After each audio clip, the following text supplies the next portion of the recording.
The help can clear now, that's what Marlene said, ringing her little brass bell, the Christmas before a judge made her call me Mrs. Underhill, the heir. She rang it the way she always rang it.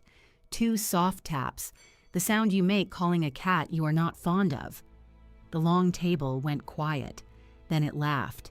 That easy laugh of people who have never lain awake over a roof. My husband David found something fascinating on his plate. I was holding the gravy boat.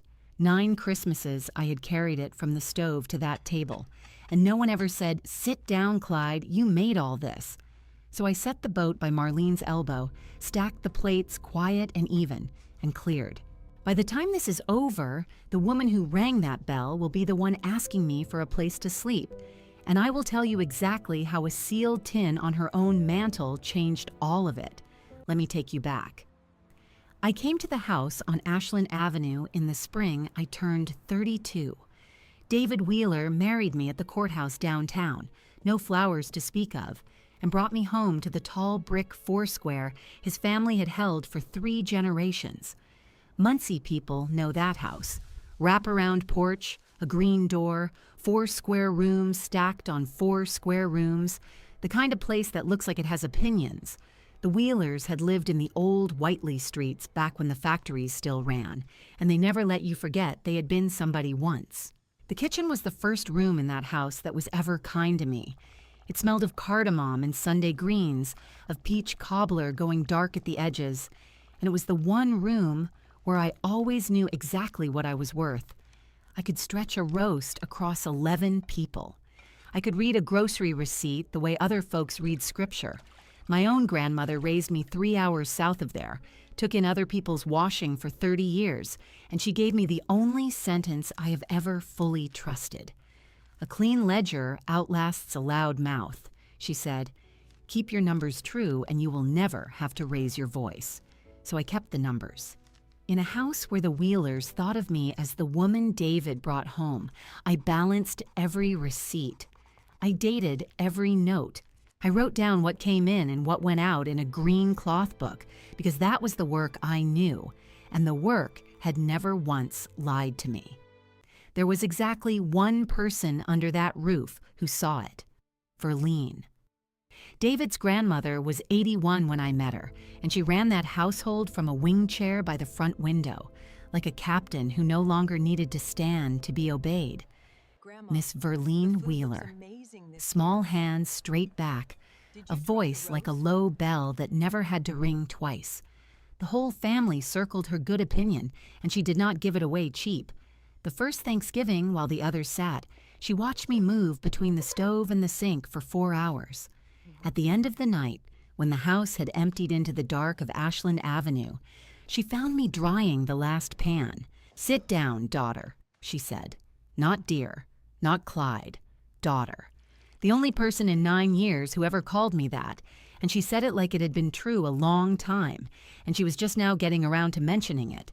She poured 2 cups of coffee with her own unsteady hands and asked me how I kept a household on what David made, which was not much. I told her the truth, the receipts and the green book and the columns. Her eyes changed.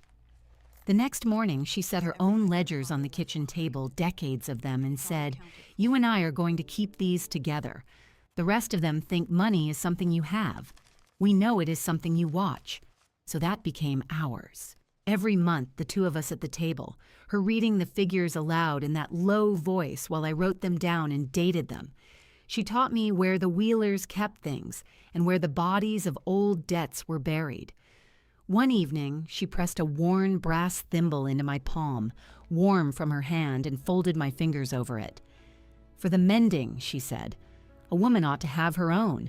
I thought it was only a thimble. I kept it in my apron pocket for 9 years and never once guessed what it meant or who else had been given one.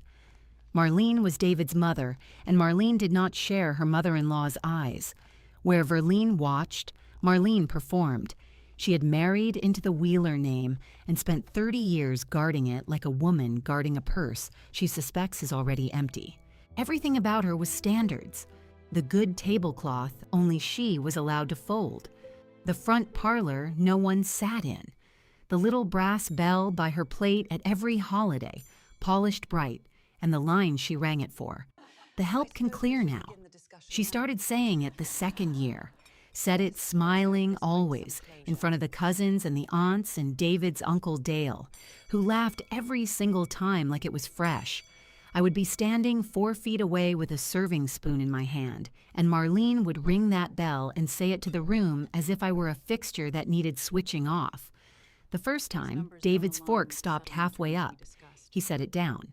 He did not say my name. In 9 years, he never once said my name into that silence. Somebody has to keep standards, she told me in the hall, the day she caught me looking too long at a list of figures. This family was respectable before you, and it will be respectable after. This house has its own arithmetic, dear. You would not understand it. This house has its own arithmetic. She said that more than once, always with a strange brightness, the way people smile widest over the thing they are most afraid of. I filed it the way I filed everything. I did not understand it yet. I would. There were 2 doors I was never to open. One was the little sewing room at the top of the back stairs, kept locked, the key on a ribbon Verlene wore at her own waist. Family things, Marlene said the one time I asked, not yours to dust, so I never dusted it. The other door was the heart of that family, and Verlene was the only one who ever let me through it. On the mantel in the front parlor, between a clock that had stopped in some better decade and a photograph of men I would never meet, sat an old tin, round, the size of a dinner plate, the kind that once held a reel of tape. Verlene's handwriting on the lid in fountain pen gone brown, for the one who stayed. I dusted that mantel 100 times and never opened it. You did not open Verlene's things. I told myself one day I would ask her what it was. I want you to see one of those holidays the way I lived it, because the bell was only the punctuation. The sentence was longer. Take the 4th of July, the 7th year. I had been up since 5, the way my grandmother taught me, when the kitchen is yours alone. By noon, I had ribs off the back porch smoker, 3 pies, deviled eggs counted out 2 to a person, and a pitcher of tea sweating on the counter. The Wheelers ate on the long table under the ceiling fan. I ate standing at the kitchen counter, a plate balanced by the sink, where I could hear them laughing through the doorway and reach the oven without sitting down. 9 years I ate standing at that counter.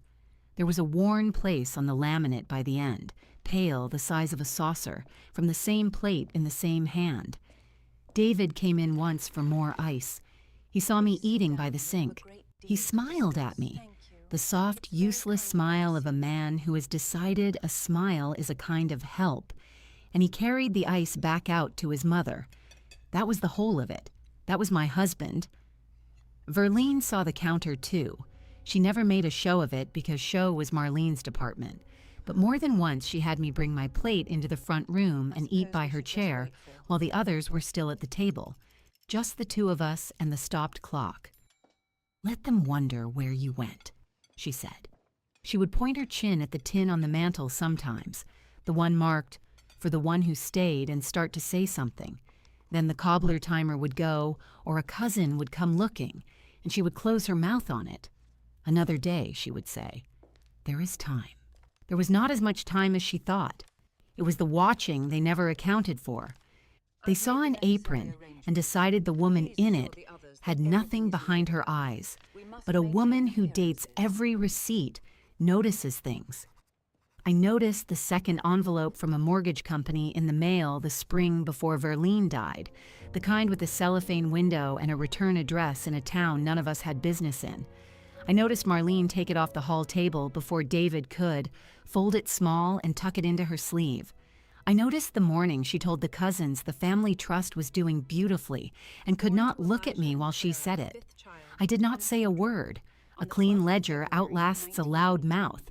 I just remembered the date and went back to my columns. Verlene went the way the strong ones sometimes go, all at once after years of seeming carved from oak. A cold in February that settled and would not leave. She was 90.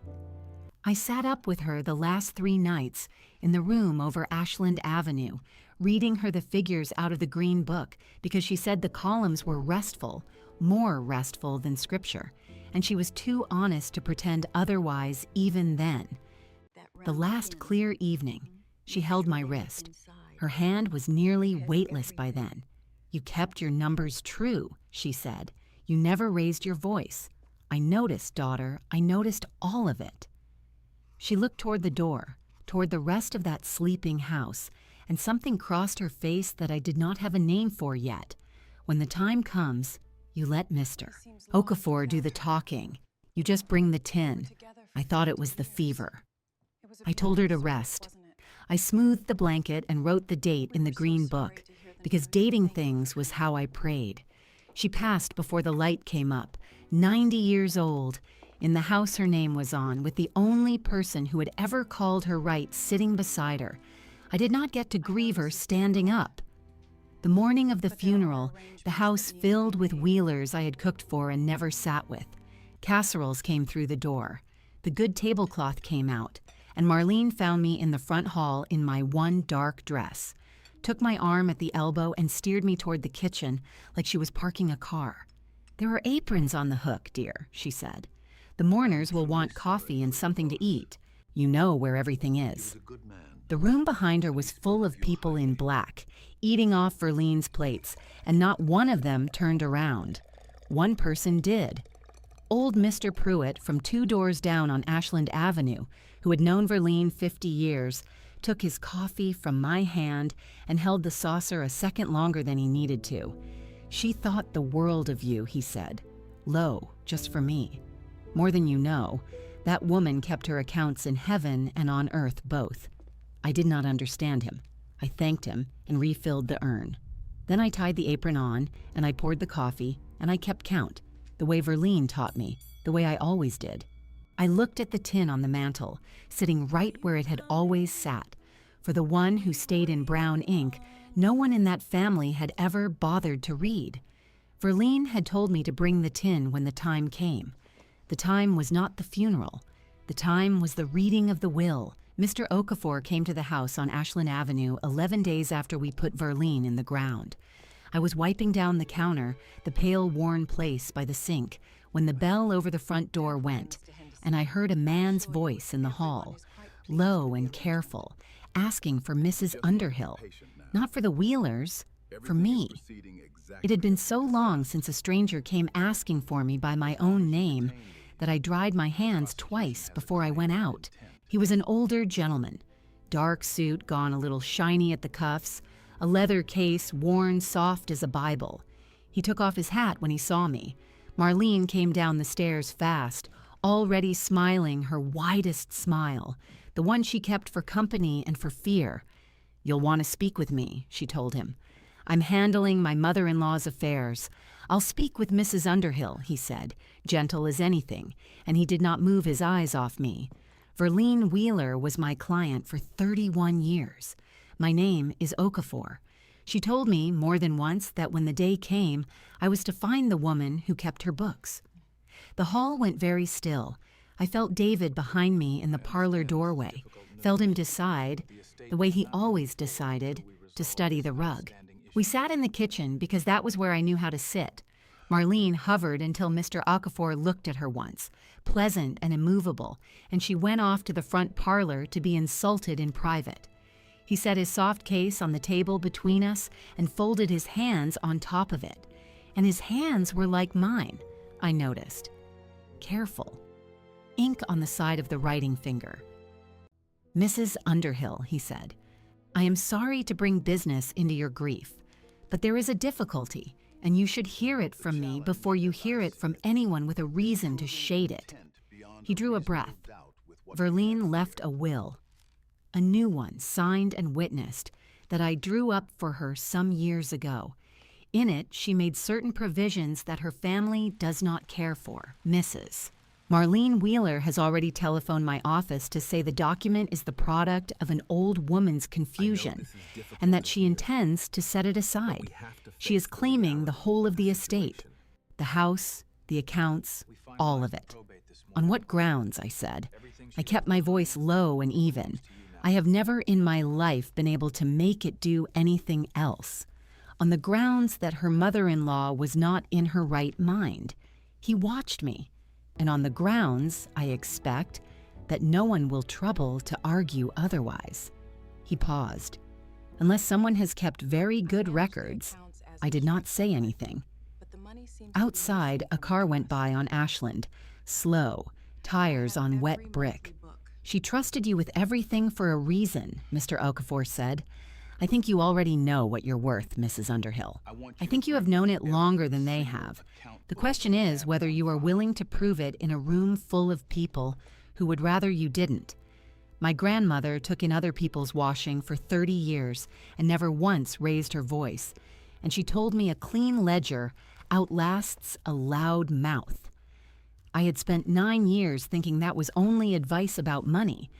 I understood, sitting at that table with Mr. Okafor's careful hands across from mine, that it had always been advice about exactly this.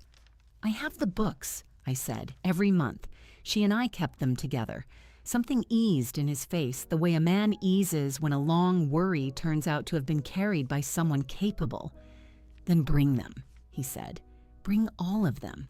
And Mrs. Underhill, when the time comes, there is one more thing she will want you to bring. But that can wait. First, the books." That night, after the house was dark and David had turned his back to me and gone off to wherever he went inside himself, I got the green cloth book down and I started at the beginning, 9 years of my own hand. And then I got down Verlene's, the stack she had set on the kitchen table that first Thanksgiving and called ours, decades of them in her looping fountain pen, and I read until the windows went gray. I was looking for the shape of the family. What I found first was the shape of Verlene's heart. There was a line that repeated, quarter after quarter, going back years. A sum, not large, paid out each fall and each spring to an account marked only with initials and the word tuition. It took me 2 nights to place it. Rosa Delgado, the daughter of a woman named Inez, who had cleaned that house before me and been let go by Marlene one January for what Marlene called an attitude problem and what the ledger, in Verlene's hand, called a wage dispute settled privately, with interest, my error, not hers. Verlene had paid that girl's way through school, quietly, for years. Not one of the Wheelers knew. I sat with that a long time, the lamp low, and I thought, she's been doing this the whole time, providing for the ones the family threw out, and she never once announced it because announcing it was Marlene's department. I found Mr. Pruitt next, though Mr. Pruitt found me first. He came to the back door 2 days later with a covered dish, which was his excuse, the old man's currency for a conversation he means to have. I let him in and gave him coffee, and he sat at the kitchen table and turned the cup around in his big spotted hands. "You found her books yet?" he said. "Not a question. I have them out. Then you'll come across me in there somewhere." He looked at the table, not at me. 3 winters ago I had a bad spell, hospital up on the hill. Bills come after like crows. You know how they do. I was about to lose the house I was born in, 2 doors down, the one your Verlene could see from her window. He cleared his throat. Money showed up at the hospital office. Anonymous, they said, paid in full. I never had to ask, and there was never any name on it. But I knew. I'd take her the paper on a Sunday, and she'd wave it off and say, "Pruitt, I don't know what you're talking about. Have some pie." 50 years I knew that woman. He finally looked up, and his eyes were wet and steady. She kept her accounts in heaven and on earth both. I told you that at the service. You didn't know what I meant. You're starting to. I was starting to. Rosa, Mr. Pruitt. A pattern, dated and proven in a dead woman's hand. Marlene Wheeler had spent the last part of her long life quietly settling the debts of every person her family had stepped over, and she had written down every cent because she was, under that low bell of a voice, exactly what she had taught me to be, a keeper of true numbers. She had been building a case for years, and only one person in that house would ever know how to read it, which left the room I had never been allowed to enter. The little sewing room at the top of the back stairs, locked, the key on the ribbon Verlene wore at her own waist. The undertaker had given me her things in a paper bag because no one else had thought to ask for them, and the ribbon was coiled in the bottom with the worn brass key still on it. I had carried it in my apron pocket for 11 days next to the thimble, not quite letting myself decide. I went up while the house slept. The key turned hard, then gave. The room smelled of dust and old cotton and faintly of her. A treadle machine under a sheet, a dress form in the corner like a patient woman waiting, and shelves floor to ceiling of boxes and tins and folders, all of it in her ordering, all of it dated. It was not a sewing room, it was a vault. The mending she had meant was never cloth. I found Marlene's arithmetic on the second shelf, in a folder Verlene had labeled in her brown ink. The house, what they did to it. 2 mortgages. The first taken against the Ashland house years back, the second laid on top of it more recently, both signed in Marlene's hand, both for sums that made the breath go out of me. Letters from a mortgage company in a town none of us had business in. The cellophane windows I had watched her fold into her sleeve. A statement for the family trust she bragged about at every holiday. The trust that was doing beautifully, showing a balance you could count on one hand. This house has its own arithmetic, dear. You would not understand it. She had been right that there was an arithmetic. She had been wrong about who would do the sums. I dated my own note, the way I pray, and I telephoned Mr. Okafor in the morning and asked him to come. He spread it across the kitchen table, the ledgers and the folder and the letters, and he went through it the slow, careful way of a man who has seen documents lie and means to be sure these did not. He matched my dates to Verlene's. He matched Verlane's to the bank's. And then he stopped, one finger flat on a single line, the date of the second mortgage, and the color went out of his face. Mrs. Underhill, he said quietly. He tapped the line. This filing. Look at the date. I looked. It was a year and some months before Verlene passed. He sat back. Verlene came to my office that same season, changed everything, recorded a statement and made me swear to keep it. He shook his head slowly, more to himself than to me, his voice gone low and troubled. She knew this was coming a full year before she passed. She had the proof in her own hands. Why did she wait? Why let them treat you that way for one more year when she could have ended it with a phone call? I did not have an answer for him then. I do now, but that came later. A recorded statement, I said. Yes. He took off his glasses and rubbed the bridge of his nose. She would not let me read it. She sealed it herself. She told me she'd already put it where it belonged, that I was only to make sure the right person opened it in the right room, and not 1 minute before. He looked at me almost helplessly. She said you'd know the one she meant. She said, Mr. Okafor, the woman keeps a clean ledger. She'll have brought the very thing to court without my telling her. You watch. And I felt the cold go down my arms because I did know. I had dusted it 100 times, round the size of a dinner plate, the kind of tin that once held a reel of tape, sitting on the mantel in the front parlor between the stopped clock and the photograph of men I would never meet.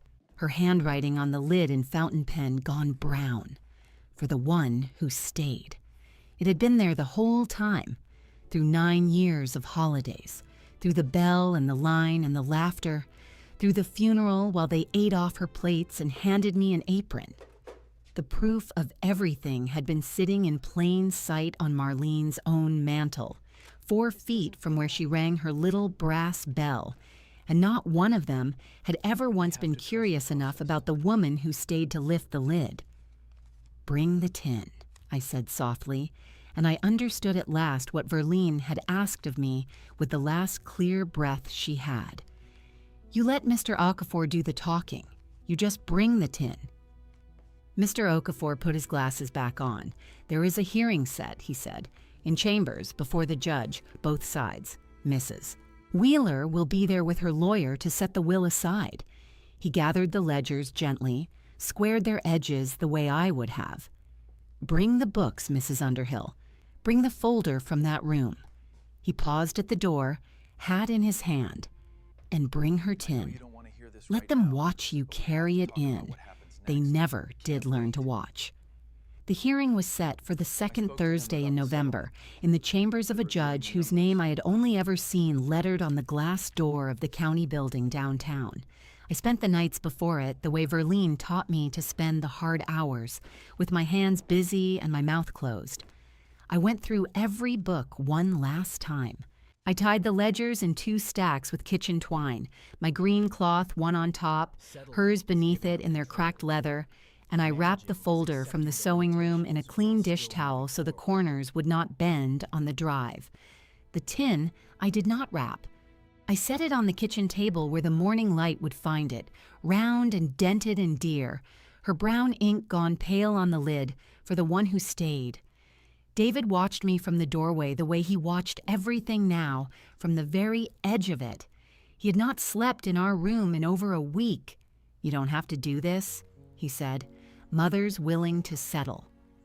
She told me herself, "You walk away clean.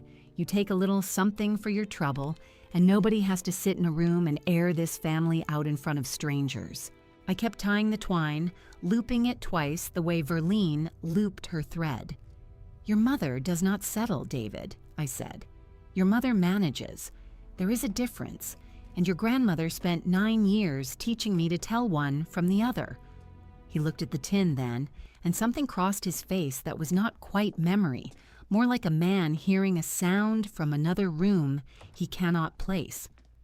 "What is that thing?" he said. "It's been on that mantel my whole life." "Yes," I said, "it has." And that was the truest thing anyone could have told him, so I let it lie there between us, and I did not say one word more.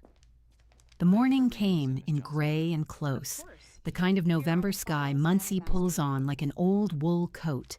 I dressed in my one dark dress, the same I had worn to put her in the ground, and I drove the 2 stacks and the folder and the tin downtown myself, down Ashland Avenue and out past the old Whiteley blocks where the leaves had gone to mush in the gutters, the streets she had lived her whole long life along. I parked and I carried it all in 2 trips so I would not have to set the tin down on the wet pavement. A man held the courthouse door for me and called me ma'am, and I thought, he does not know that no one in that house has called me that in 9 years, and I thanked him as though it were nothing, the way you thank a person for a thing you have been starving for. Marlene was already seated when I came in, because Marlene was always already seated. She had her good navy suit on and her hair set hard, and she had her lawyer beside her, a smooth young man with a soft handshake and a folder thinner than my dish towel. She looked at the stacks in my arms and then at the tin balanced on top, and she smiled the smile she kept for company and for fear. "Goodness," she said, "to the room and not to me. She's brought her recipe box." Her lawyer laughed, one short, courteous breath.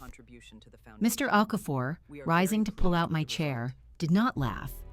David came in late and sat against the wall by himself and studied the carpet.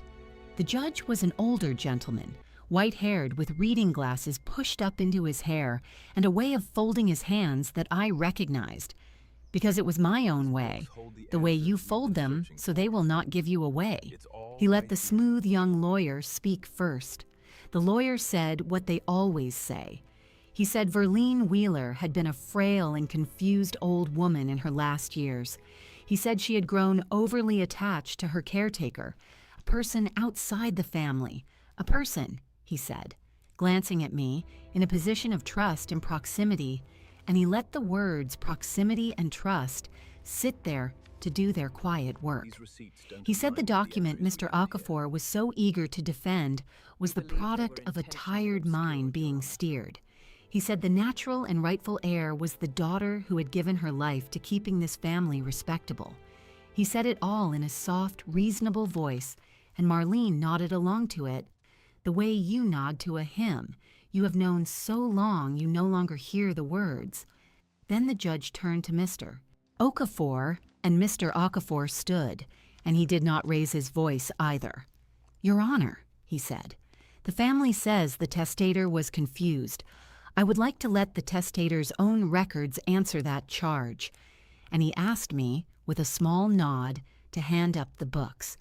This was the first layer, and I had built it myself, 1 month at a time, for 9 years. The judge untied the green cloth ledger and opened it, and he went slow, the way a careful man goes through another careful person's work. Every page dated, every column squared, every receipt folded flat to its line and initialed, V.W. and a small C beneath it, the two of us every month going back years. He turned to Verlene's older books underneath, the looping fountain pen, decades deep, and he held one page up to the window light and looked at it a long while. "This is not a confused woman's hand," he said, mostly to himself. The smooth young lawyer started to speak. The judge lifted one finger off the bench, just lifted it, and the lawyer sat back down. Marlene's smile had not moved, but her hand had found the clasp of her purse and was working it. Open and shut, open and shut, the only sound in the room. That was when Mr. Okafor laid down the second layer. He drew the folder from its dish towel, the one labeled in brown ink, the house, what they did to it, and he passed up the papers from the locked sewing room one sheet at a time. The first mortgage on the Ashland house, the second laid on top of it. The letters from the lender in the town none of us had business in, the cellophane windows I had watched her fold up her sleeve at the holidays. And last, the statement for the family trust. The trust she announced at every Thanksgiving was doing beautifully, showing a balance you could hold in one closed hand. The room changed temperature. The judge read the second mortgage twice, and then he looked, not at me, and not at Mr. Okafor, but at Marlene Wheeler over the top of his glasses. "Mrs. Wheeler," he said gently, almost kindly, "are these your signatures?" Her lawyer put a hand on her arm. She shook it off. "This house has its own arithmetic," she said, and her voice came out higher than she meant it to. "It always has. There are things about running an estate of this standing that a person who has never had 2 coins of her own could not be expected to understand." She did not look at me when she said it. She did not have to. I had heard that sentence 100 times across that kitchen counter, and only now in that quiet room did everyone else in her life finally hear it too, and hear what was hiding underneath it. The money was gone. It had been gone for years. She had stood at the head of that table ringing a little brass bell over a fortune that existed only in the way she said the word standards, and she had needed Verlene's estate, needed it the way a drowning person needs the hand, and that was the whole engine of 9 years of my life, laid bare on a judge's desk in 9 sheets of paper. I sat with my hands folded in my lap, and in my coat pocket my fingers found the thimble, the worn brass one she had pressed into my palm that first hard Thanksgiving, and closed my fingers over and said, "For the mending." I held it through all of it. I did not cry. I had decided somewhere on Ashland Avenue that morning that I would not give this room my water. Then Mr. Okafor reached down beside his chair, and he set the tin on the table, and he slid it across to me, and he said, "Mrs. Underhill kept the books." But this last part Mrs. Wheeler recorded in her own voice before witnesses more than a year before she passed, of her own sound mind. She asked that the one who stayed be the one to open it. Every head in that room turned to the round dented tin with the pale brown writing on the lid. Marlene's purse clasp had gone still. You have already guessed whose voice was waiting on that reel. You have not guessed what she said. I lifted the lid myself. Her thimble was in my left hand, and my right hand lifted the lid, and inside, cushioned in a square of the same soft cotton from her sewing room, was the reel, and a folded note in her fountain pen that read, only, "Thread it for them, daughter, and stand up straight." I handed the reel up to the bench. The judge, who was old enough to have grown up with such machines, took it from me, with both hands and threaded it through the player his clerk had set out, slow and reverent, the way you handle a thing that cannot be replaced. There was a hiss and a click, and then the low bell of her voice came up out of that little dented tin and filled the chambers, and it was so much herself that my breath caught, and across the room I saw David's head come up off the wall like he had been struck. "My name is Marlene Wheeler," she said, "and I am in my right and rested mind, and Mr. Okafor and 2 good neighbors are sitting here to swear it. I have lived 89 years in the house on Ashland Avenue, and I know to the penny what is in it and what is owed on it, which is more than my daughter-in-law would like said out loud. So I will say the rest plain, the way I was raised. For 9 years I watched one person in my family carry the platters in and eat, standing at the counter. I watched her keep my books truer than the bank kept them. I watched her sit with me in the dark and write down the date so I would know the Lord had not skipped a day. She is the only one who ever called me by my right name and meant it, and I called her daughter, and I meant that too. I gave her my own mother's brass thimble, the same I gave to the few women in this life I was proud to count as mine, and there were never many. So hear me. Everything goes to Clyde, the one who stayed." She paused on the tape, the way she paused at the end of Grace. "The rest of you," she said, "stopped being family the day you made her the help."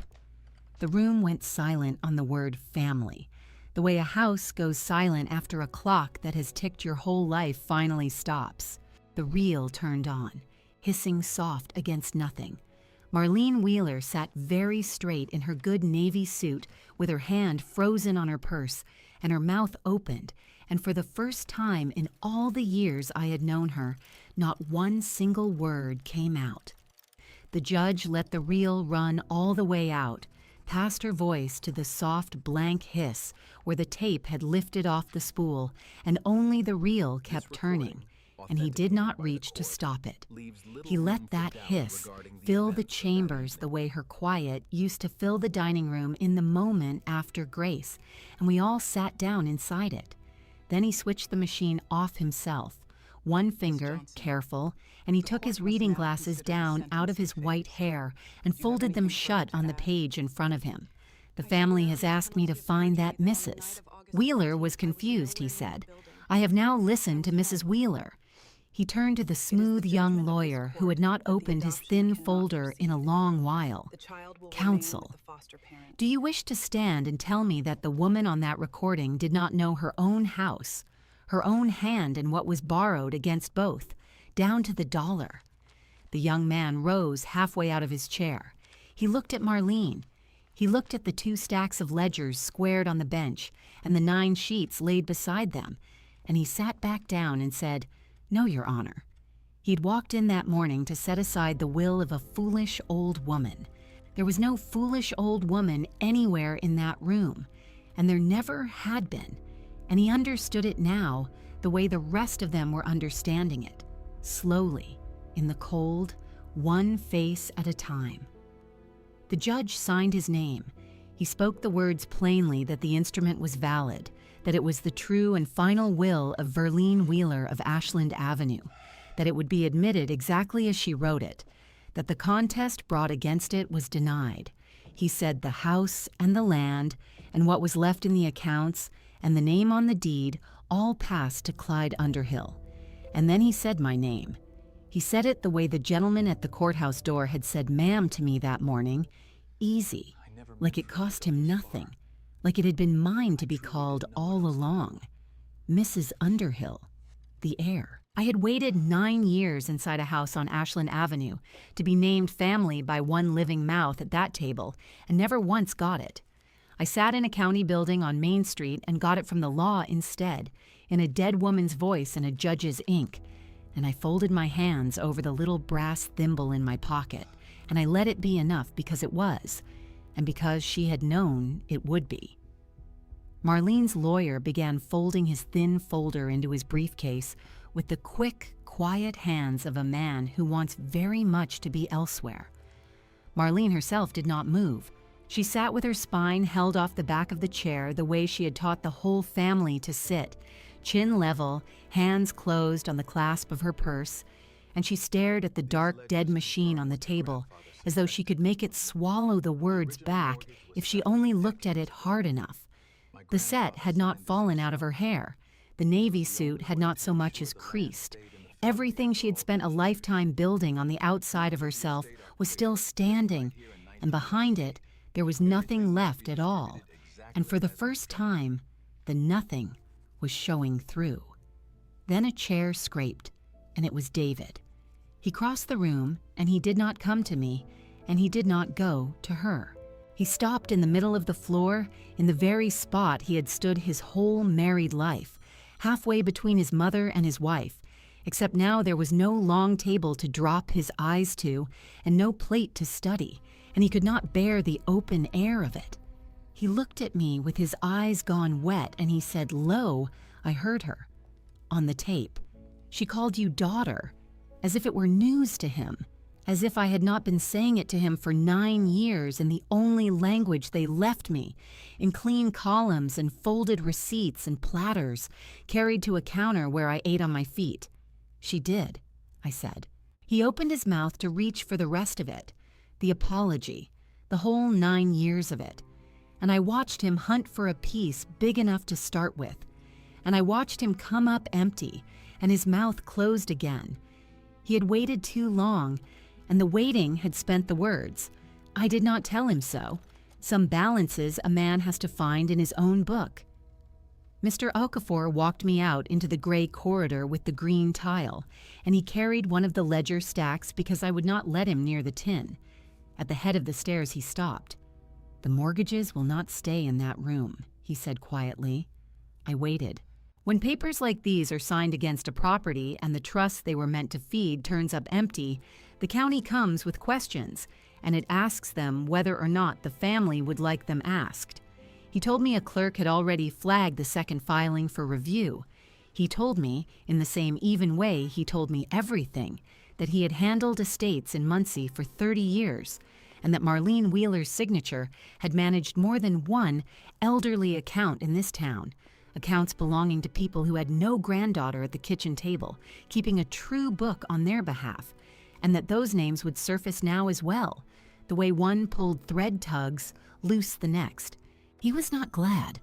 I never once saw the man glad at another's ruin. He was only telling me plainly that the little bell she rang had been heard in more houses on more streets than ours, and that other rooms in Muncie were about to go as still as ours had gone. That first night, the house was mine. I walked it room by room in my stocking feet with no one to carry anything for and no one to answer to. I went into the sewing room last, the one door on Ashland Avenue I had been forbidden for 9 years, and I left it standing open behind me. Her machine was under its cloth.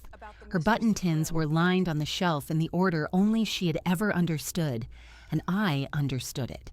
I sat down in her chair by the window where the streetlight came in, and I did not turn on a lamp, and I let the quiet of the place settle over my shoulders, and it did not feel like trespassing. It felt the way her kitchen had felt at the end of a long evening with the book squared and the kettle going cold, like a room that had been sitting up waiting for me to come home. I had scrubbed every inch of that house on my knees 1,000 times. It was the first night I ever sat down in it as though I had a right to the chair. She came to me 3 weeks after, on the porch of the house on Ashland Avenue that was mine now, deed and key both. I had not changed the locks.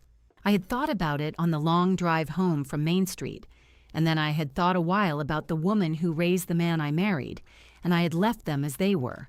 She came up the wraparound steps, slow, in a plain gray coat I had never seen on her, no navy, no hard-set hair, and she stood on the boards she had owned right up until the law said she did not, and she could not lift her eyes to the door her own hand had borrowed against twice. "I have nowhere," she said. Only that. 3 weeks of it came out of her at last in 2 words, the proudest woman I ever knew, asking the help she had named me for a roof over her head. She did not say please.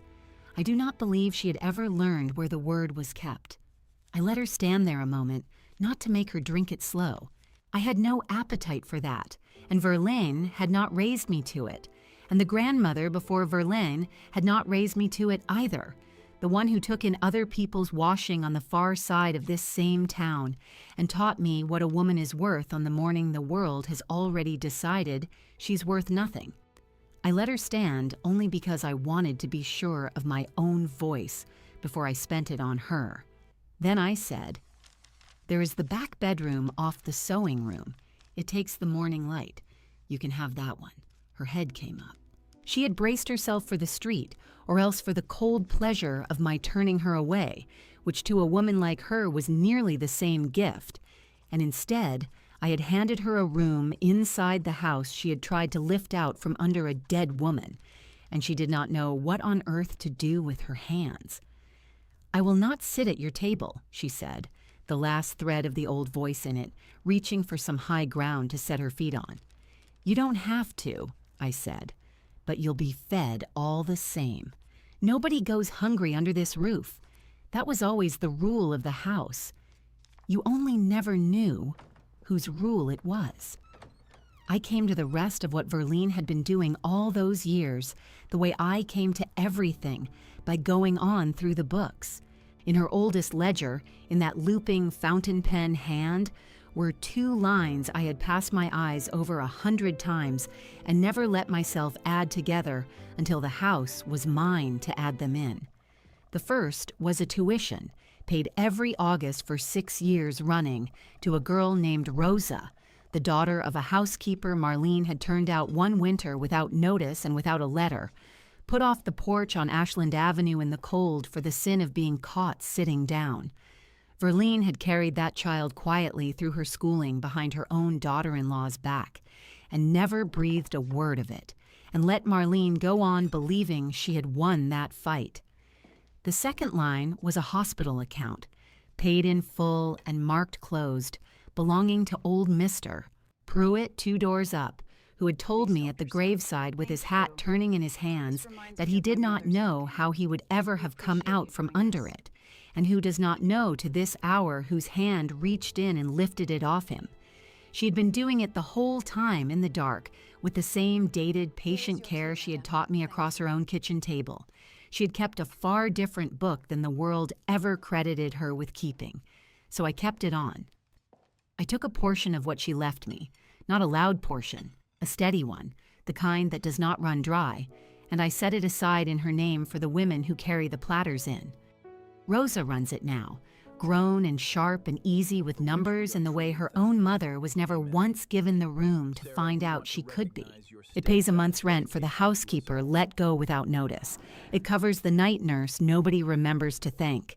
It buys the bus fare and the winter coat for the woman who sits up through the dark beside a stranger's mother and keeps her counted and keeps her dated, so that not one of that old soul's days slips by unwitnessed. There are more of them across Muncie than this town would ever trouble itself to guess. The ones called the help, and never once called family, and a handful of them will not stand at the counter as long as I stood at it, on the strength of a dented tin that sat on a mantel telling the plain truth to a room full of people too sure of themselves to lift its lid. Christmas came around again the way it always does, bright and not caring, and the snow lay along the wraparound porch on Ashland Avenue, and the kitchen filled up with the smell I had been putting into it for 9 years, the cardamom and the Sunday greens and the bread, except this year I was not carrying any of it anywhere. This year I sat. I sat at the head of the long table in the dining room in Verlene's own chair, the one they had never once let me come near, and I had laid the table myself the way I wanted it laid, every place set even, not a one of them above another. Rosa was there, and Mr. Pruitt in his good cardigan, and 2 of the women the fund had carried through the year, and a few neighbors from the old Whiteley blocks who had always nodded to me on the street in the years the family would not. David came and sat where a guest sits partway down and kept quiet, and that was all right, for it was an honest quiet now, and no longer a coward's. Marlene took a tray in her room off the sewing room, the morning light long since gone over to evening, and that was her choosing, and I let her keep it.